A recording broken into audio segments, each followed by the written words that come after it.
السلام علیکم ورحمۃ اللہ وبرکاتہ۔ حضرت لقمان حکیم کی چند نصیحتیں۔ حضرت لقمان حکیم نے سب سے پہلے اپنے بیٹے کو شرک سے بچنے کی نصیحت کی۔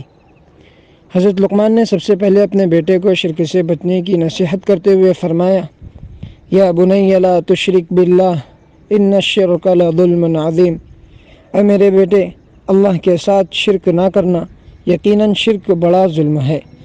پہلی نصیحت حضرت لقمان نے اپنے بیٹے کو عقیدے کی درستگی کی فرمائی، جس پر دنیا و آخرت کی کامیابی منحصر ہے۔ اگر توحید ہی متزلزل رہیں گی تو پھر دو جہاں میں خسارہ اٹھانا پڑے گا۔ شرک اس کائنات میں سب سے بڑا اور سنگین گناہ ہے جس کی معافی ناممکن ہے۔ اس لیے ایک مقام پر اللہ تعالی نے فرمایا، ان اللہ لا یغفر ان یشرک بہ ویغفر ما دون ذلک لمن یشاء ومن یشرک باللہ فقد ضل ضلالا بعیدا۔